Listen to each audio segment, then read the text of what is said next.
দেশ থেকে বিভিন্ন অঙ্গ সংগঠনের নেতৃবৃন্দরা কিন্তু তাদের কর্মসূচিতে যোগ দেওয়ার জন্য তাদের এই নয়াপল্টন কেন্দ্রীয় কার্যালয়ের সামনে তাদের যে সমাবেশ স্থলটি। ওবায়দুল কাদের কেন এই সংলাপের পথে আগাচ্ছেন বা সংলাপ চাচ্ছেন বলে মনে হচ্ছে সে বিষয়ে আজকে কথা বলার চেষ্টা করব। আওয়ামী লীগ দুটি জায়গায় অস্বস্তির মধ্যে দিনাতিপাত করছে। প্রথমত হচ্ছে তারা। আসসালামু আলাইকুম। আজকের বিএনপি সমাবেশে এটা কি হলো? এদিকে আওয়ামী লীগকে নিয়ে গোপন তথ্য পাশ করলেন ডক্টর ফয়জুল হক। আজকে আপনাদেরকে আমি দুটি ভিডিও যে প্রমাণ সহকারে দেখাবো, তাই বলছি অবশ্যই পুরো ভিডিওটি না টেনে মনোযোগ সহকারে দেখবেন, তাহলেই সবকিছু বুঝতে পারবেন ইনশাআল্লাহ। তো ভিডিওতে চলে যাব তার আগে আপনাদের কাছে আমার ছোট্ট একটি রিকোয়েস্ট, আপনি যদি আমার চ্যানেলে নতুন দর্শক হয়ে থাকেন তাহলে অবশ্যই চ্যানেলটি সাবস্ক্রাইব করে পাশে থাকা বেল আইকনটি বাজিয়ে দিতে ভুলবেন না। আর যারা অলরেডি আমার চ্যানেলটি সাবস্ক্রাইব করেছেন তাদেরকে জানাই অসংখ্য ধন্যবাদ। তো দর্শক শ্রোতা, চলুন ভিডিওটি শুরু করা যাক। শুরুতে চলুন দেখে আসি আজকে ঢাকা সমাবেশে নেতাকর্মীরা কি বলছেন সেই ভিডিওটি। বন্ধুগণ, এই সরকারের পায়ের তলে মাটি নাই। এই সরকার এখন এত ভীত। আশা করছি আপনারা পুরো ভিডিওটি মনোযোগ সহকারে দেখেছেন এবং সেখানে নেতাকর্মীরা কি বলছেন তাও বুঝতে পেরেছেন। এই বিষয় নিয়ে যদি আপনাদের কোনো মতামত থাকে তাহলে অবশ্যই তা কমেন্ট করে জানাতে পারেন। এখন চলুন দেখে আসি আওয়ামী লীগকে নিয়ে ডক্টর ফয়জুল হক কি গোপন তথ্য পাশ করে দিয়েছেন সেই ভিডিওটি। কাদের সাহেব হঠাৎ করে ইদানিং সে খুব জোরে সোরেই সংলাপের প্রস্তাবনা তার বিভিন্ন সমাবেশগুলোতে উচ্চবাচ্যভাবে বললেও সেখানে সংলাপের একটা ইঙ্গিত দিচ্ছেন। হঠাৎ তাহলে ওবায়দুল কাদের কেন এই সংলাপের পথে আগাচ্ছেন বা সংলাপ চাচ্ছেন বলে মনে হচ্ছে সে বিষয়ে আজকে কথা বলার চেষ্টা করব। প্রিয় বন্ধুরা, আমার প্রিয় দেশবাসী, আপনাদেরকে অনুরোধ করছি দ্রুত শেয়ার করে দিন। আমরা যে বিষয়টা বলতে চাই যে আওয়ামী লীগ দুটি জায়গায় অস্বস্তির মধ্যে দিনাতিপাত করছে। প্রথমত হচ্ছে তারা বুঝতে সক্ষম হয়েছে যে দীর্ঘমেয়াদে তারা ক্ষমতায় থাকতে পারবে না। তো সেই জায়গা থেকে উত্তরণের জন্য যদি সুষ্ঠুভাবে তাকে বিদায় নিতে হয় তাহলে সংলাপের কোনো বিকল্প নেই, কিংবা বিরোধী মতের কথাবার্তা শোনা ছাড়া তার কোনো বিকল্প তার হাতে নেই। আবার এটাও চাচ্ছে তার নেতাকর্মীরা ভেঙে না পড়ে, সেজন্য তারা মাঝে মাঝে বিভিন্ন অ্যান্টিবায়োটিক মূলক কথাবার্তা, যেগুলো ধরেন জাতি বিশ্বাস করে, মানে জাতি খায় তাই তিনি বলেন, সে কারণে তলে তলের বিষয়গুলো বলেন, খেলা হবের বিষয়গুলো বলেন, বিভিন্ন ভাবে তাদের বক্তব্য উপস্থাপনের চেষ্টা করেন, কারণ যাতে অফিসার, আর্মি, আপনার প্রশাসনিক কর্মকর্তা কর্মচারী, তাদের কাছ থেকে যারা খেয়ে পরে বড় হয়েছে সেই সকল দালালরা যাতে ভয়ভীত না থাকে, সেজন্য তিনি এক ধরনের কথা বলেন। ইদানিং ওবায়দুল কাদের সাহেব কিন্তু কথা বলা শুরু করেছেন, আমরা কিন্তু কিছুই বলছি না, আমরা সবসময়ই বাংলাদেশের শেখ হাসিনার পতন চেয়ে একটি নিরপেক্ষ নির্বাচন চাচ্ছি, সেটা আগেও যেমন চেয়েছি এখনো তেমন চাচ্ছি। কিন্তু ওবায়দুল কাদেরের মুখ কিন্তু বন্ধ নাই। যেমন তিনি সকালে একটা বলেন, বিকেলে আর একটা বলেন, আবার তিনি একটা বললে সেটা নিয়ে তাদের দলের আরো দুই একজনে মন্তব্য করেন। এভাবে করে তারা কিন্তু সকাল সন্ধ্যা বক বক করিয়ে যাচ্ছে এবং তাদের বক্তব্যের কোনো, আপনারা কোনো কিছুর মানে শুরু এবং শেষের সাথে কোনো সমন্বয় পাবেন না। কিন্তু এই যে সংলাপের আহ্বানটা এখন তারা হঠাৎ করে জনসভায় করা শুরু করেছে, এর মধ্যে একটি বিশাল দুরূহসন্ধি রয়েছে। প্রথমত হচ্ছে তারা বুঝতে পেরেছে যে একটা পর্যায়ে গিয়ে তাদেরকে সংলাপের মতো জায়গায় যেতে হতে পারে। তো সে কারণে এখন কিভাবে যাবে? বিএনপি তো একেবারে এক দফা দাবিটা হচ্ছে শেখ হাসিনার পতন ছাড়া শেখ হাসিনাকে মানে এই নির্বাচন ব্যবস্থার মধ্যে রাখা যাবে না, আওয়ামী লীগের অধীনে কোনো নির্বাচন হবে না। এটা বিএনপির একেবারে সিম্পল অ্যান্ড ভেরি বিগিনিং তাদের ডিমান্ড। এর বাহিরে আর কোনো বড় ডিমান্ড বিএনপির নেই। বিরোধী মতের একটাই দাবি যে আমরা আপনার থেকে মুক্তি চাই। এখন মুক্তি চাওয়ার পরে যে সরকার হবে, সেই সরকার যে হবে তার অধীনে আমরা নির্বাচনে যাব, সেটাকে আমরা মেনে নিয়েছি, আমরা বলছি। এখন ওবায়দুল কাদেররা দেখছে যে এই চারটা দাবি হঠাৎ করে আমরা কেন মেনে নেব, কিভাবে মেনে নেব।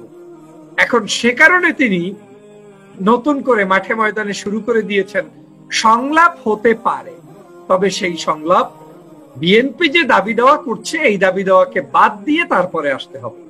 আর এই ওবায়দুল কাদেররাই এখন থেকে আরো কয়েক মাস আগে, আপনাদের যদি একটু মনে থাকে, আমার টকশো লাইভেও দেখেছেন নিশ্চয়ই, যে আলহাজ আমির হোসেন আমু বলেছিলেন যে নির্বাচন ব্যবস্থা মধ্যস্থতা হতে পারে, অন্য মানুষদের সাথে বসা হতে পারে। এই ওবায়দুল কাদের কত বড় মানে মানে আওয়ামী লীগের প্রতিনিয়ত টাউট গুলো, ধোকাবাজি গুলো শুনলেও আমার বিরক্তের কারণ, মানে শুনতে চাই না, তারপরে তো শুনতে হয়। এই ওবায়দুল কাদেরই তখন বলেছিলেন যে আমির হোসেন আমু যে বক্তব্য দিয়েছেন এটা তার ব্যক্তিগত, দলের কোনো বক্তব্য নয়, সংলাপের টংলাপের কোনো বিশ্বাস আমরা করি না। কিসের সংলাপ? কত বড় পাওয়ারফুল কথাবার্তা, মানে সংলাপ টংলাপ জানি না। তো ওবায়দুল কাদের সাহেব, আপনি এখন হঠাৎ করে এখন আবার আপনি সংলাপ তাহলে চাচ্ছেন, এর কারণটা কি? তার মানে কি জায়গা মতো পড়েছে? আমি বাংলাদেশের সবাইকে বলতে চাই, আমার প্রিয় শুভাকাঙ্ক্ষী যারা আছেন, মেঘাচ্ছন্ন একটি পরিবেশ দেখছেন বিধায় আপনারা এখনো অস্বস্তির মধ্যে আছেন যে আসলে কি হচ্ছে। আসলে যা হচ্ছে সেটা আওয়ামী লীগ আপনার চেয়ে আমার চেয়ে বেশি জানে বিধায় তারা এখন অতিষ্ঠ, তারা এখন বিরক্ত, তারা এখন অস্বস্তির মধ্যে আছে।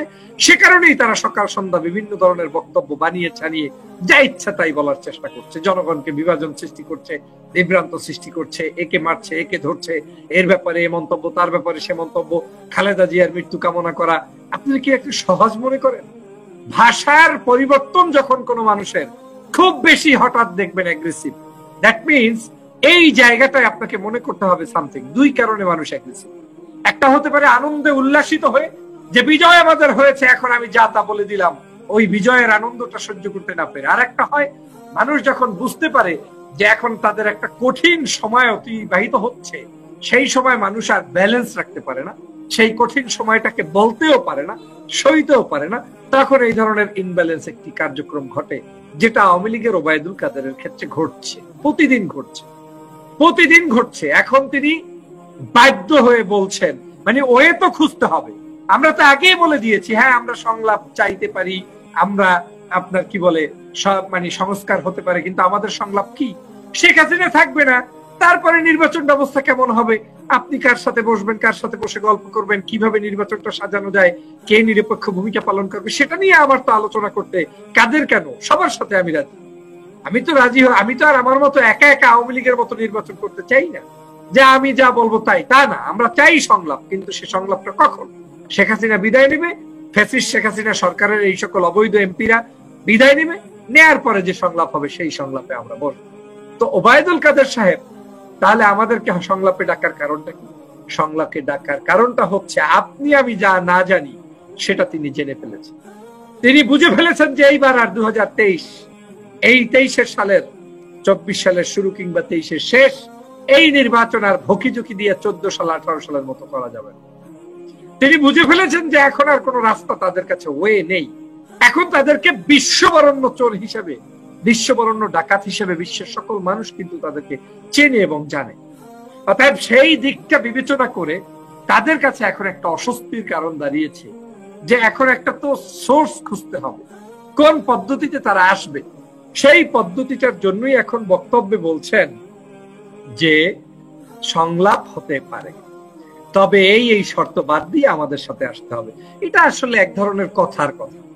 মূলত আপনি মনে মনে সংলাপ চাচ্ছেন, বিএনপির সাথে বসতে চাচ্ছেন, এবং আপনি বসবেনও, আপনারা বসবেনও। আপনারা যে খেলাগুলো খেলতে চেয়েছেন আমরা তো জানি, যেমন দেশনেত্রী বেগম খালেদা জিয়াকে এই শেখ হাসিনাই মুক্তি দিতে চায়। কবে চায় জানেন? নির্বাচনটা কোনো মতে যদি একটু পার করে দিয়ে ছেড়ে দিতে পারে। কেন? যদি তাহলে ছেড়ে দেয়, সেই সময় নির্বাচন হয়ে গেলে তার জন্য আর ঝুঁকি থাকে না।